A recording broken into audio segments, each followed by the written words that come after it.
Then it would be just you and the dog, man and his best friend, drowning together. Maybe before you died, you could teach him a few tricks. Roll over and play dead wouldn't be too difficult, would it? Just a thought, just a playful thought. By the way, I assume you're noticing that all these activities I'm mentioning, murder, torture, genocide, these are all things human beings do, not animals, those creatures we feel superior to. This is us. Here's another one of our spiritually uplifting activities. We don't do this one much anymore, but it used to be really big. Human sacrifice. I miss that. The Aztecs loved human sacrifice, and they were good at it. Well, they got a lot of practice. For instance, right around the year 1500, the Aztecs sacrificed 80,000 people in one ceremony. Okay? 80,000 people, one ceremony. You know what the occasion was? They were opening a new temple. Nothing like religion for a little entertainment, huh? Especially that old-time religion. Know how the Aztecs went about their sacrificing? Here's how they did it. They would do it right out in public, right in front of everybody, big town, beautiful city square, 20, 30,000 people looking on. They would take the guy, lay him on an altar, cut his chest open, pull his heart out, and hold it up in the air while it was still beating. Got that? Cut his chest open, pull his heart out, and hold it up in the air while it was still beating. You know what you call that? Theater. That is fucking theater. And although the procedure may have been a little too crude to be considered the first bypass surgery, it could easily be seen as an early form of organ donor program. The Aztecs, human beings, just like us.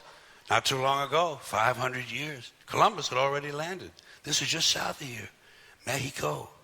And by the way, those hearts didn't go to waste, did not go to waste. Because right after the ceremonies, the royal family, naturally, would enjoy another one of our amusing activities, cannibalism. Imagine that, chowing down on another human being. You got to be all out of beef jerky, man. You got to be really fucking hungry. But it happens, doesn't it? Still happens to this day. Bunch of people stranded in the wilderness, run out of Pop-Tarts, got to eat something. Might as well be Steve. And how do you decide who to eat first? How do you decide who's first on the barbecue rack? Do you pick on the little guy because he's skinny and he can't fight back? Or do you all gang up on the bodybuilder because he got a lot of steaks and chops on him? These are things human beings have to consider. One more of these charming diversions of ours, necrophilia. Huh? Now there's a hobby for you. Fucking a corpse.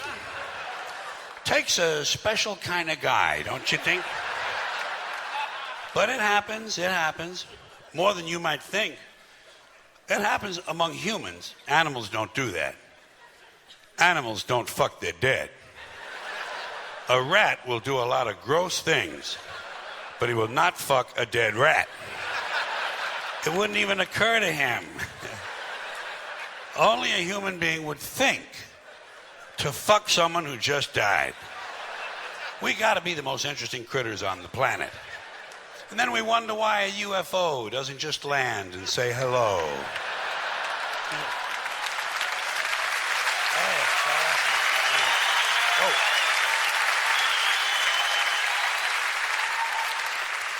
You know the best thing about necrophilia?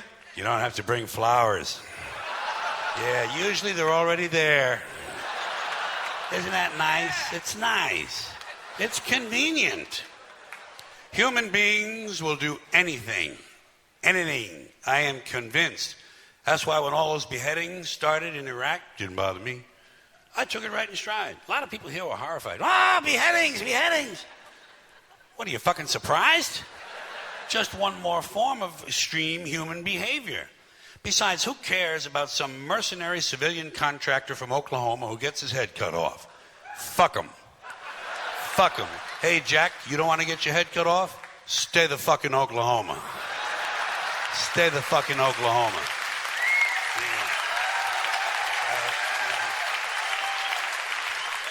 They ain't cutting off heads in Oklahoma, as far as I know. But I do know this. You strap on a gun and go strutting around some other man's country, you better be ready for some action, Jack. You better be ready for some action. People are touchy about that sort of thing. And let me ask you this while I have you good, clean Americans here. This is a moral question, not rhetorical. I'm looking for the answer. What is the moral difference between cutting off one guy's head, or 2 or 3 or 5 or 10, and dropping a big bomb on a hospital and killing a whole bunch of sick kids.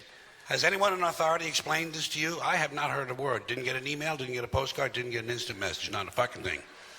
Now, in case you're wondering why I have a certain interest and fascination, let's call it, with torture and genocide and human sacrifice, necrophilia, it's because all of these things go to show me once again, but over and over and over, what beasts we human beings really are. You know, when you get right down to it, human beings are nothing more than ordinary jungle beasts, savages, no different from the Cro-Magnon people who lived 25,000 years ago in the Pleistocene forest eating grubs off of rotten logs. No different. Our DNA hasn't changed substantially in 100,000 years. We're still operating out of the lower brain, the reptilian brain, fight or flight, kill or be killed.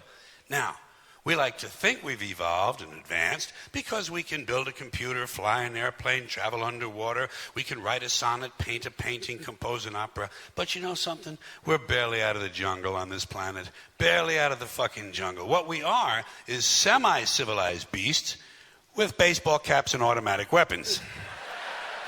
And this civilization of ours that we're so proud of, this civilization with its so-called civilized behavior, you ever stop and realize how fragile all this is?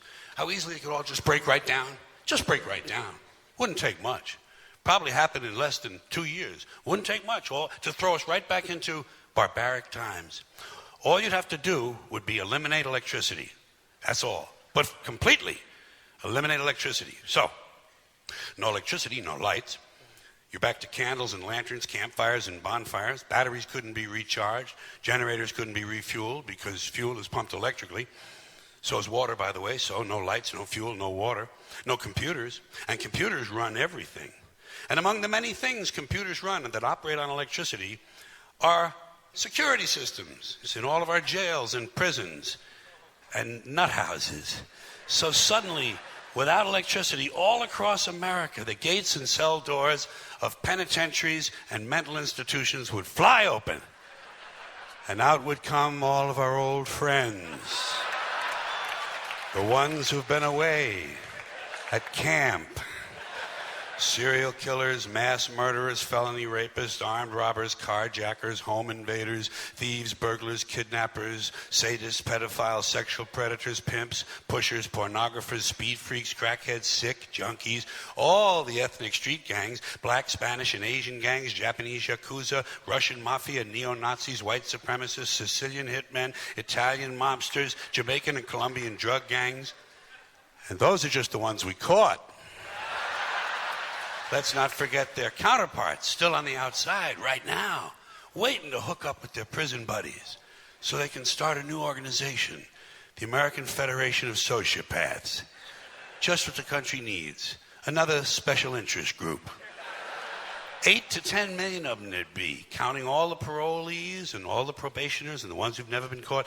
8 to 10 million bitter, angry, violent, sexually hyperactive alpha males with nothing to do. No hobbies, no medications, no scruples. Just a bunch of bad guys looking for a good time. Maybe dropping by your house.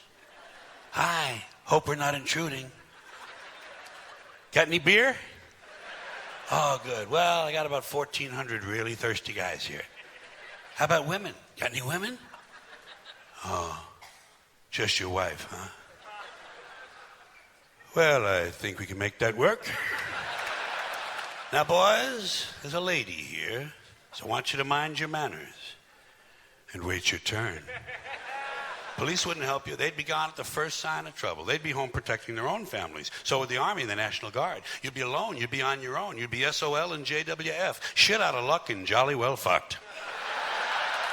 Shit out of luck and jolly well fucked. After a couple of years of living like that, beheadings would be the least of your problems. People would be lining up to be beheaded. So let's get back to suicide, which now seems like a reasonable alternative.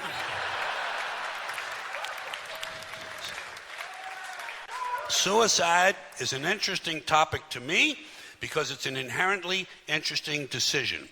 To decide voluntarily not to exist anymore. It's profound. You know what it is? It's the ultimate makeover. That's why I think it belongs on television. In this depraved culture we live in, with all these reality shows, suicide and television will be a natural. I'll bet you could have an all-suicide channel on cable TV.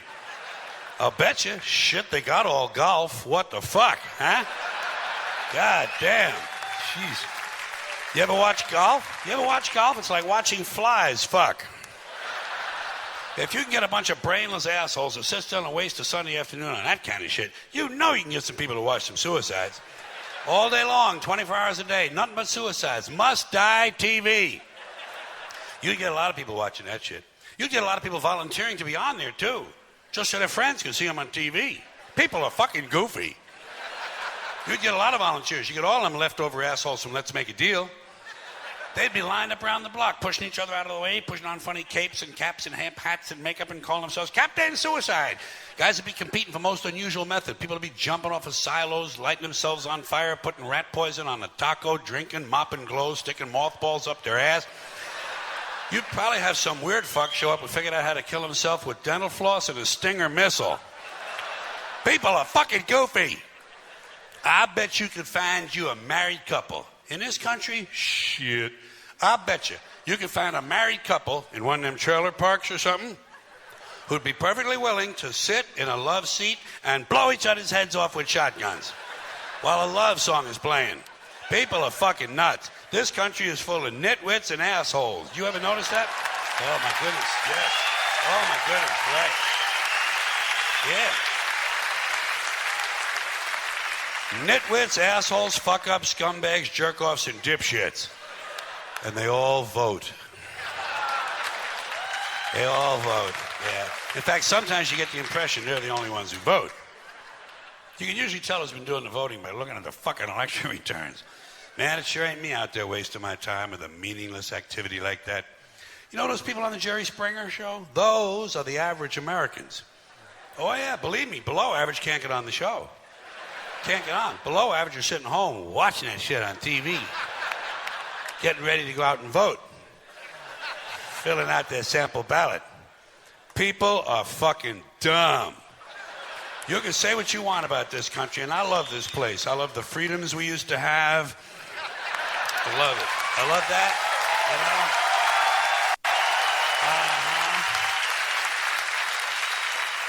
I love it when it didn't take a fucking catastrophe to get us to care for one another. I love the fact that we're on camera all the time from all angles. But you know what? You can say what you want about America. And I say I love this place. I wouldn't have it any other way. Wouldn't live in any other time in history in any other place. But say what you want about America. Land of the free, home of the brave. We got some dumb-ass motherfuckers floating around this country. Dumb-ass motherfuckers, you know? Yeah. Now, obviously, that doesn't include this audience. I understand that. You seem intelligent and perceptive, but the rest of them, holy jumping fucking shitballs. Dumber than a second coat of paint. And this ain't just ranting and raving. This ain't just blowing off steam. I got a little evidence to support my claim. It just seems to me, that only a really low IQ population could have taken this beautiful continent, this magnificent American landscape that we inherited. Well, actually, we stole it from the Mexicans and the Indians, but hey, it was nice when we stole it. It looked pretty good. It was pristine. Paradise. Have you seen it lately? Have you taken a good look at it lately? It's fucking embarrassing. Only a nation of unenlightened half-wits could have taken this beautiful place and turned it into what it is today, a shopping mall. A big fucking shopping mall. You know that? That's all you got. That's all you've got here, folks. Mile after mile of mall after mall. Many, many malls. Major malls and mini malls. They put the mini malls in between the major malls. And in between the mini malls, they put the mini marts. And in between the mini marts, you got the car lots, gas stations, muffler shops, laundromats, cheap hotels, fast food joints, strip clubs, and dirty bookstores. America the Beautiful. One big transcontinental commercial cesspool. And how do the people feel about all this? How do the people feel about living in a coast-to-coast shopping mall? Well, they think it's just fucking dandy.